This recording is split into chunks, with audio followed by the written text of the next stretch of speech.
This is Bioshock, Condensed. The game starts with you on an airplane. Just as you're about to open a present from your parents, the plane crashes. Being the sole survivor of the crash, you swim ashore to a nearby lighthouse. But clearly, this is no ordinary lighthouse. Inside, you find a bathysphere. Going underwater, you're presented a slideshow from Andrew Ryan. I am Andrew Ryan, and I'm here to ask you a question. The man has a speech about rejecting government and religion, and then you're shown a city underwater. I chose the impossible.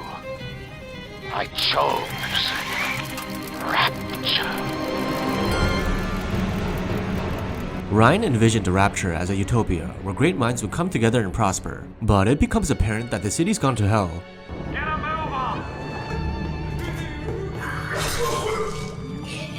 Through a radio, a man named Atlas directs you to safety. Would you kindly pick up that shortwave radio? I'm Atlas, and I aim to keep you alive. A bit further in, you find an unknown rep substance which you inject yourself with cause why not? You've received your first plasmid, a genetic modification that can basically give you superpowers. Atlas begs you to save his family, who are trapped in another part of the city. Go to Neptune's bounty. Find my family, please. He explains that plasmids have changed Rapture's citizens for the worse, making them deranged and homicidal. These people are also just called splicers. You come across a child stabbing a corpse. Would you kindly lower that weapon for a minute? You think that's a child down there? She's a little sister now. The Little Sisters are genetically altered children that gather Adam. Adam is a biochemical substance that rewrites your genes and enhances your natural abilities. Simply put, Adam is the canvas of genetic modification, and plasmids are the paint. A splicer shows up to harvest the Little Sister, but a giant guy in a diver suit, a Big Daddy, comes by and kills him. Big Daddies are heavily spliced humans that look after Little Sisters, protecting them as they gather Adam. They were also responsible for construction, maintenance, and mining. As you progress, you catch the attention of Andrew Ryan himself. So tell me, friend, which one of the bitches sent you? He suspects you to be an agent from the surface, so he uses the automated defenses and sends splicers to kill you. Managing to escape, Atlas says you need to find an access key to advance further. The access key is in the hands of Dr. Steinman, a cosmetic surgeon that went insane. You find him conducting surgery on someone, and he's displeased with everyone's appearance. An intruder! He's ugly! Ugly! Ugly! Ugly! And so, you kill him and take the key off him. On your way back, you come across a Little Sister, alone and defenseless. Stay away from her or it is you who will be shot next. Easy now, Doctor. He's just looking for a wee bit of Adam. Just enough to get by. A woman named Bridget Tenenbaum comes to stop you from harvesting the child. Use this. Free them from their torment. So you're given a choice. You either harvest the Little Sister, killing her in the process, or you save her, changing her back to a normal child. Either choice you pick doesn't really change the events of the story until the very ending. Anyway, you move on to Neptune's Bounty, a fishing hub. Your path is impeded by some guy, and he wants pictures of a few splicers. You take some pics and give it to him, and he lets you through. And to no one's surprise, he betrays you, ambushing you with a few other splicers. They're no challenge though, and you carry on. You finally find the bathysphere that Atlas's wife and son are hiding in, but just when you get to it, Andrew Ryan blows it up.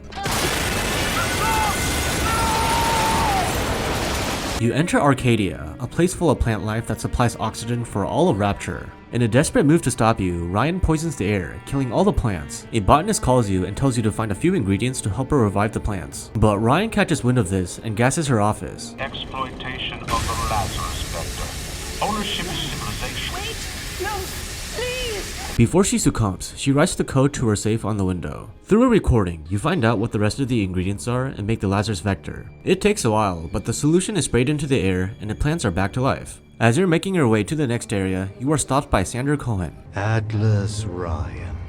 Atlas Ryan. So say goodbye to those two blowhards. And hello to an evening with Sandra Cohen. He leads you into his domain, Fort Frolic, an entertainment center for theater, film, and music. Cohen shows his incomplete art piece that he wants you to complete. He guides you to one of his disciples, who's playing the piano.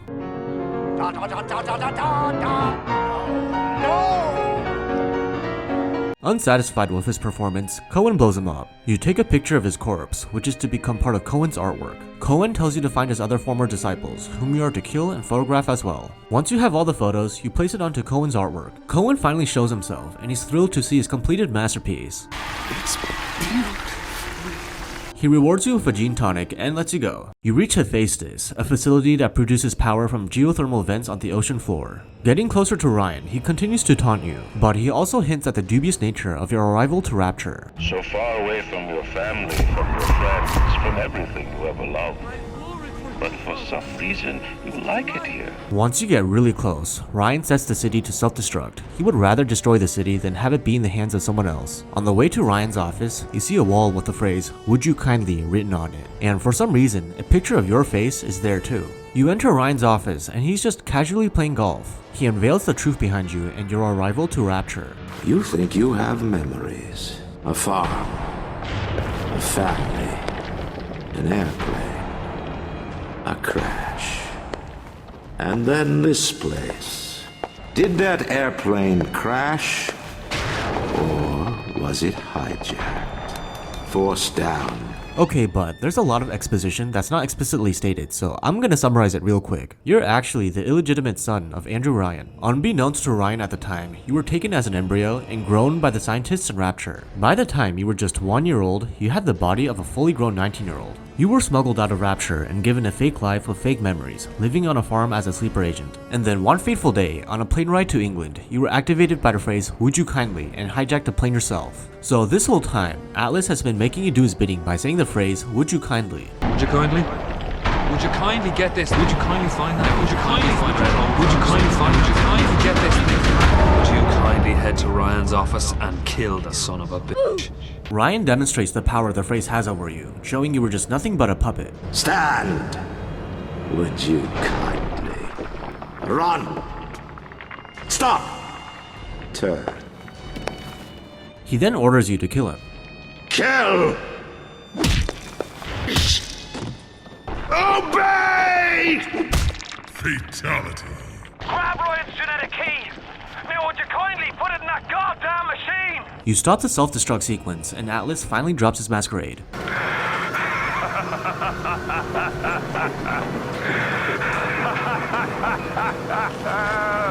There ain't no Atlas, kid.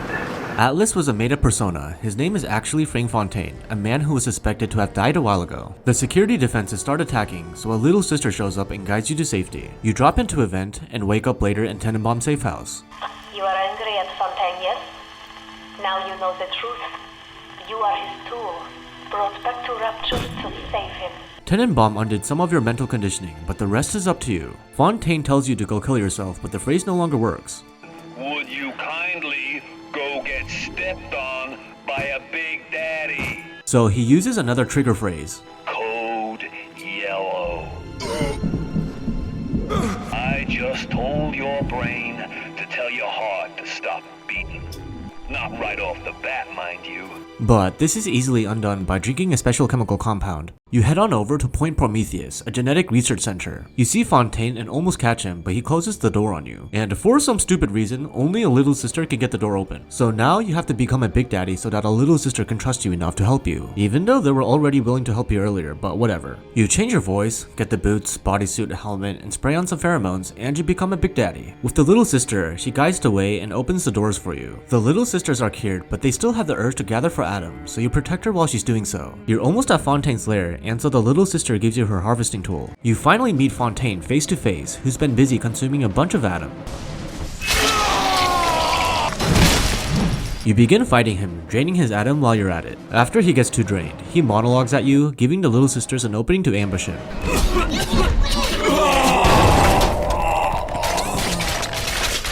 So, if you've been harvesting the little sisters, you get the bad ending. You become the ruler of Rapture. Wanting even more power, you send the splicers to the surface and you find a nuclear warhead. But if you've been saving all the little sisters, you get the good ending. You take the little sisters to the surface and you pretty much become their dad. That's nice. So that's it. That's Bioshock, condensed. Thanks for watching.